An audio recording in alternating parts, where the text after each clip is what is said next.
If you have played D&D before, you probably know that most of the checks related to outdoor exploration and survival are made with a survival skill, or wilderness lore if you're playing D&D 3.0.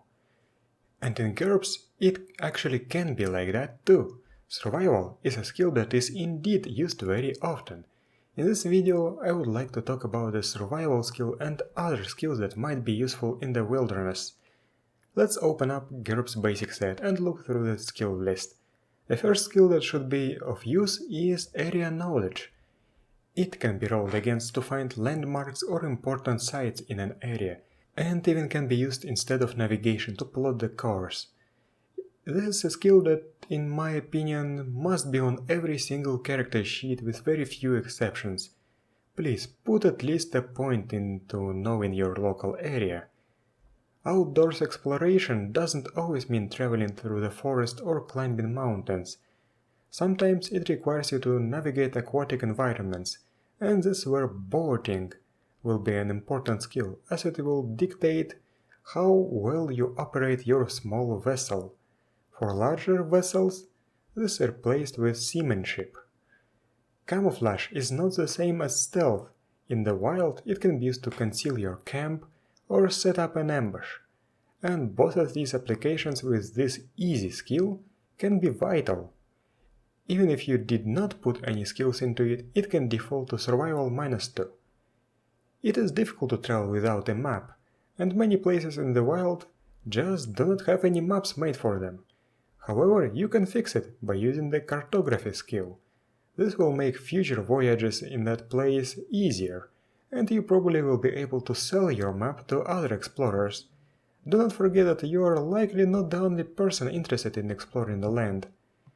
Climbing is an important skill. How many times have you been in a situation when the GM asks you, roll climbing if you have it, and then you nervously check your character sheet, find no climbing, and only then find out that it defaults to dexterity -5. Climbing mountains, trees, escaping from pit traps or gorges. This skill is very useful. If your character wants to be an outdoorsman, he really should put a couple of points into it. You won't regret it, I promise. There are many ways to forage, and I will devote an entire video to foraging, but fishing is one of the easiest ones.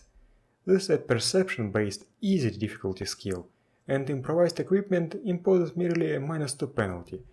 Obviously, you can fish anywhere where water is available, a river, a sea, a lake, and if you're playing in an underwater game, you can fish everywhere. Fishing does not cover just fish, but it also covers crustaceans, mollusks, and other seafood. It can also be used to dive for pearls. Herb lore is a natural substitution for alchemy.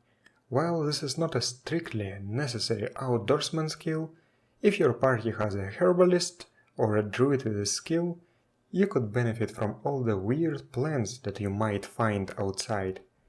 As I said in the previous video, hiking is one of the most important skills for overland movement.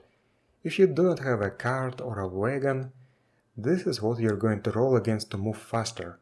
If you're playing in an exploration-heavy game, then your GM is probably keeping track of the passage of time, and getting somewhere faster means that you get fewer random encounters, spend fewer rations and water, have to make fewer camping rolls, and have fewer chances to get lost.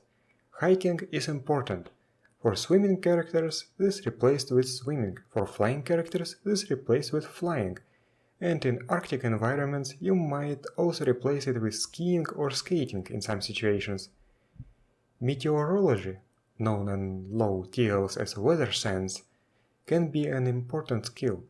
Predicting weather can help you avoid unfavorable travel conditions and possibly combat conditions.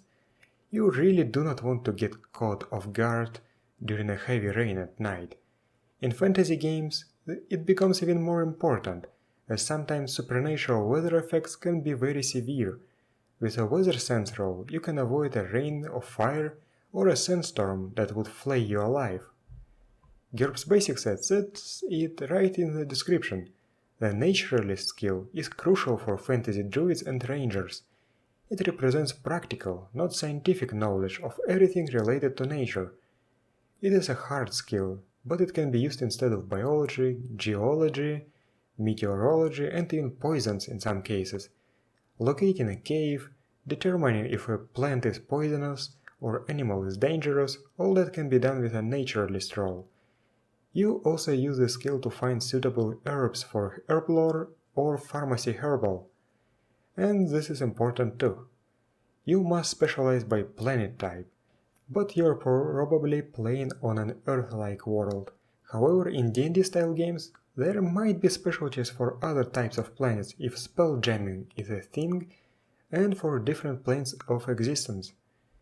To explore something, you have to find that something, and finding your way is usually done with a navigation skill.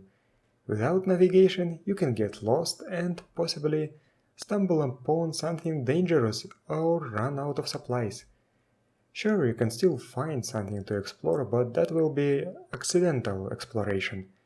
You must specialize.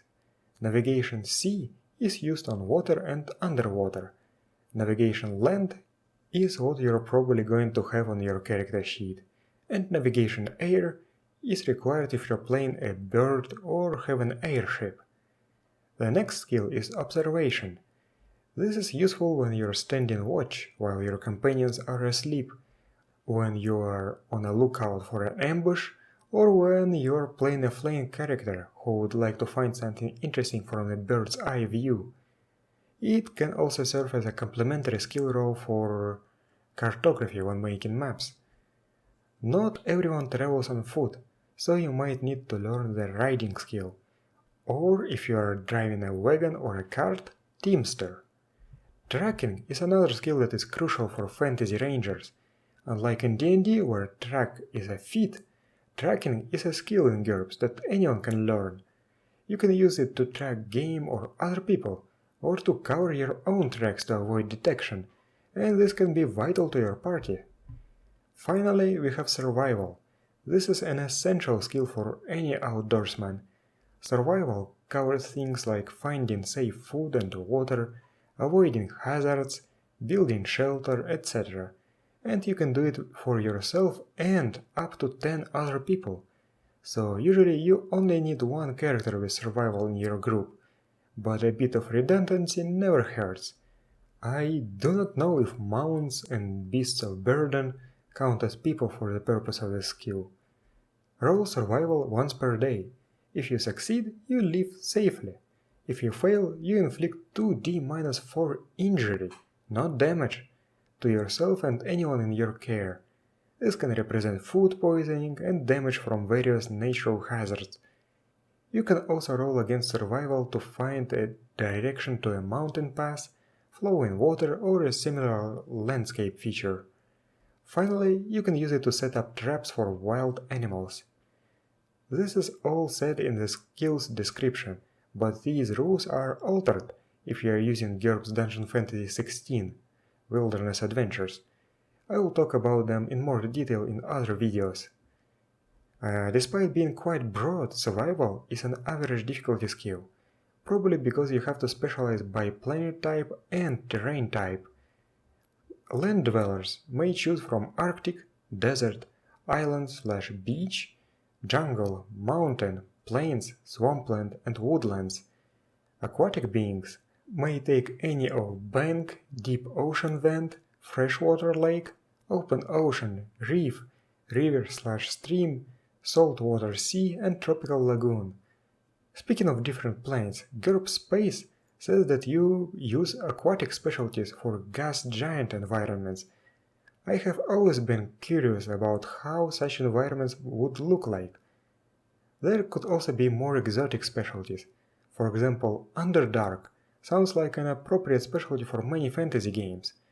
Different planes of existence should also have their own specialties or even lists of specialties. For example, Paralemental Plane of Ice could have a specialty for the surface regions and a specialty for the icy cavern systems. I should also mention two skills that few probably know about: bone carving and flint knapping. They can be found in GURPS Lens Out of Time. They are TL0 variants of some other skills, and both of them definitely could work in a D&D style game about survival, of course. It's better to be a barbarian with a bone spear for hunting and fishing than a barbarian without anything on your hands. And that's it for this video. You should know that I have covered only the most important outdoor skills, but many other skills can be used to great effect in the wilderness. Animal handling and mimicry can help you tame or scare off a wild animal. Bow, blowpipe, bolas, crossbow and other ranged weapon skills can help you with hunting. Machinist and armory can help you create tools from natural materials. Cooking can help you cook a great meal, and so on. Exploration and survival definitely can devolve into spamming survival roles, but if you simply look at the skill list, you will see that you can have much more detail and make many of these skills matter. GURPS is often criticized for having too many skills, but personally I find that to be an upside. I really like this granularity. Thank you for watching and I'll see you next time.